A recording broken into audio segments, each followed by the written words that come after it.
Alright. Welcome back to Kamen Rider Review, episode number... What episode am I on here? I think it's like 130 something.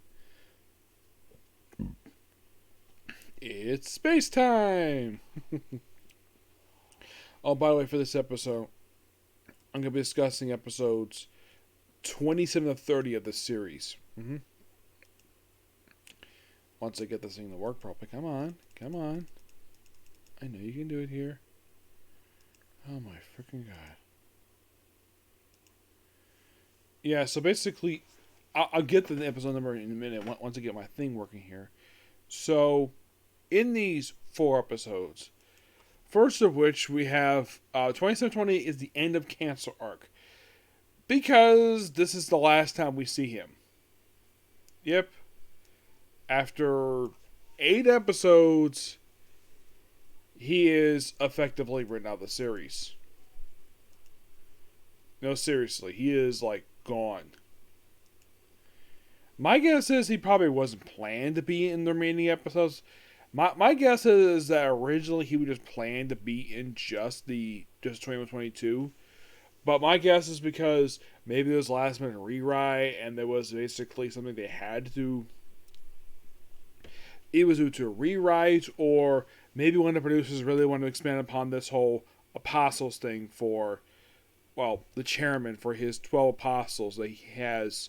Well, because he only has technically at this point 2. He actually lost 1. He actually at one point he had 3, but he lost 1 due to the fact that she failed, and she was in Dark Nebula and never seen again in the series. Okay, now basically.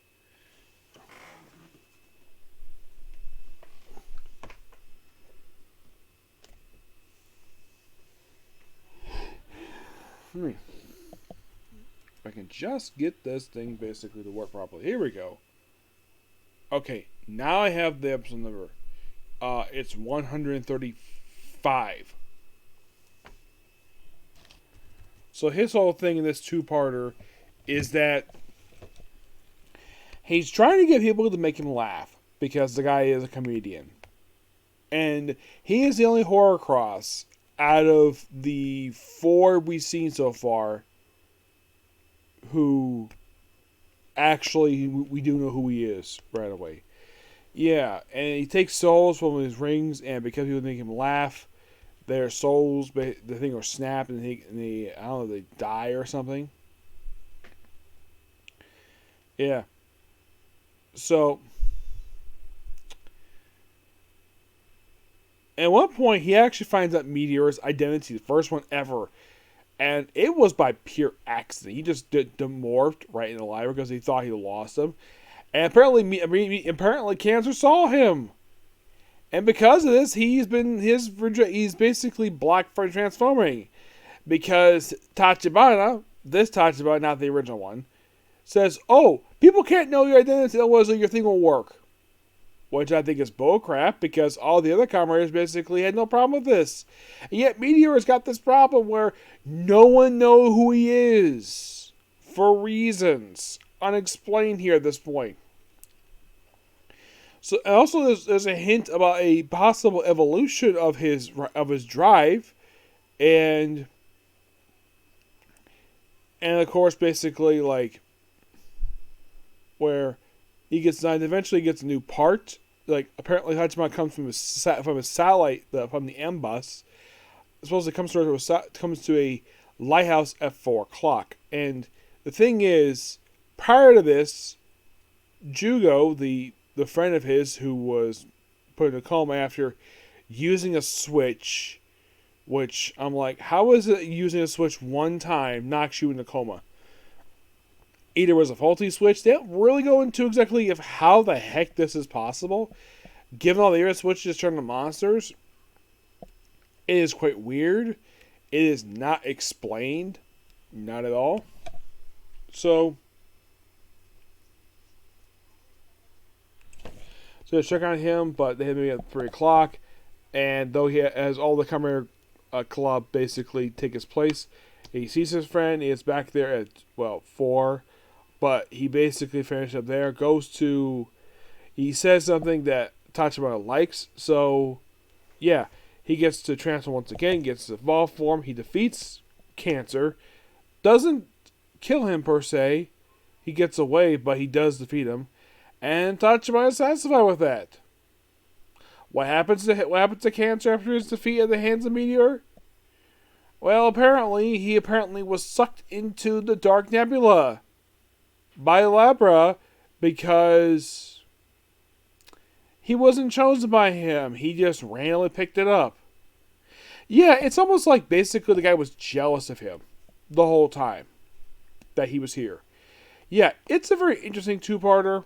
Oh, by the way, this whole thing took place, of course, of spring break. And then here's the weird thing. The very next episode, episode 29, begins a brand new school year. We're in year 3 of, everybody's going to be year 3 for these people. And I'm like, okay, like, when the series started, was everybody in year 2 already? Apparently. So, yeah. So, new year, and they come across 2 brand new characters, Ran and Haru, which, of course, again, really wants to get friends with them, and they keep turning him down. Well, it's due to the fact that the last school they went to, that the upperclassmen were not trustworthy to Rand, so she doesn't, and of course Haru, he keeps protecting Haru, and he gets himself a switch and becomes basically a Misu. Basically, it's a fly. It's a flea, but it's actually a fly. And then while this is going on throughout this two-parter, there's stuff also with Octro, which this is a shocking thing. He finds out about the rabbit hatch. 29 episodes in, he finally finds out about this damn thing. And then then apparently he sneaks into the rabbit hatch with Keigo and Yuki are there. And everybody else comes like, "What are you doing here?" Yeah, and of course they explain, "Oh yeah, Jen is the Kamen, we're on the moon," and like he transforms in front of them, and he's happy on the moon, but he wants to go back to Earth. And his whole thing is he goes, "Well, this is on the Unauthorized Club." He wants to basically report it to, the principal. But they trap him there briefly. Then he's able to escape thanks to activating the gravity switch. And then, of course, the whole thing with Haru, he's like evolving. And, of course, Lebra, I think it's Virgo, keeps trying to stop them for some reason. Like how he's evolving. And also there's a minor subplot here, which is a weird thing. Tachibana sends Meteor to an old high school, which all this is a setup for the next two-parter. That's all this scene establishes, is that this is a high school that Meteor used to go to,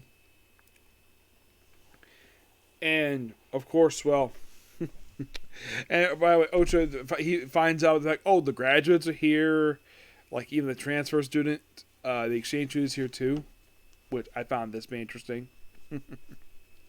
Yep. So, eventually, thanks to her finally opening up, after all of them find, basically Haru, because he got tired of her protecting him, he takes off his charm bracelet that was on his bag and throws it in the water. She looks for it, can't find it, and Gen finds it with everybody else, no problem.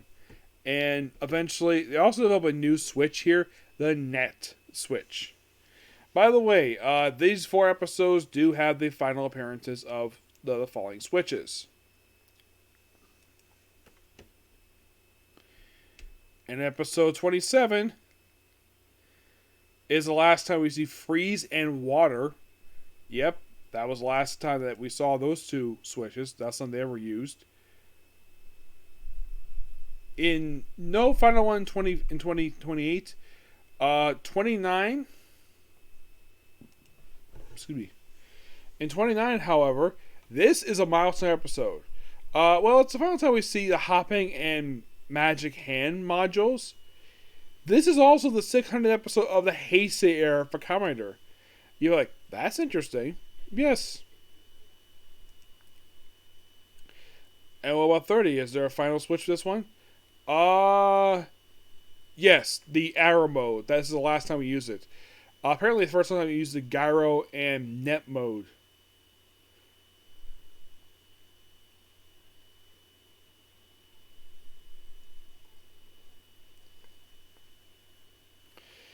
Yeah, and the whole thing is also Misu is he's got like he can transform into flies, so he's very hesitant to accept help. And of course, his friend eventually they do, and then he was the last one, and then of course, well, he's ready to destroy him, but Keigo was like, "No, you can't do it just yet.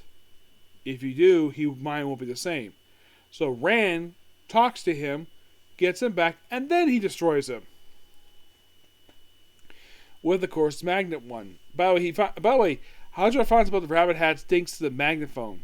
Yes, seriously, all because Yuki. So indirectly, Yuki is responsible for him finding out about this thing, and excuse me. So eventually, after the whole thing was doing, of course, they eventually solve his little problem. Of course, Ran Haru, which of course when Haru was cured of the whole switch thing, he and Ran become trial members of the Kamen Club.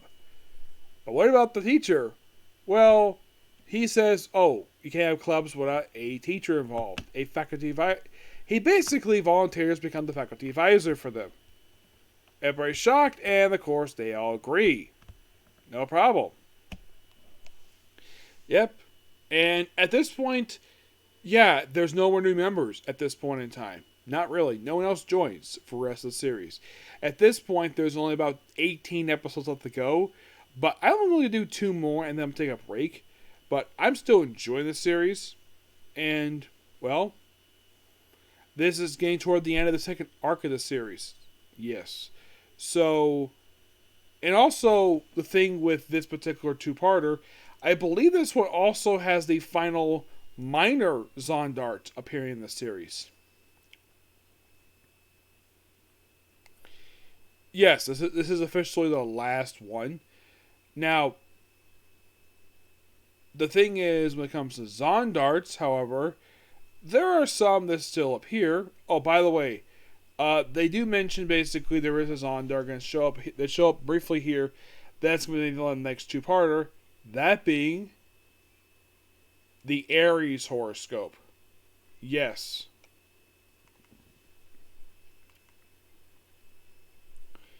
Yes, Aries. Which is somebody who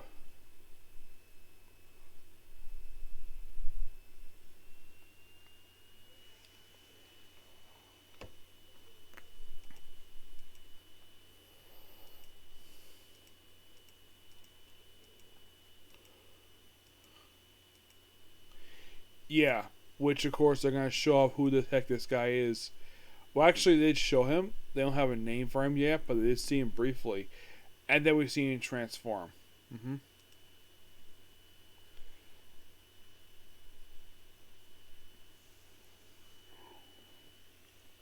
Yeah, I'm definitely looking forward to basically talk about this 2-parter, and when I finish this talk about this 2-parter, I'll be officially on break from Comrade Fourze. Yep. So yeah, that's particularly a particular view. Please be sure to like, comment, subscribe, turn notifications, and do not hit the dislike button.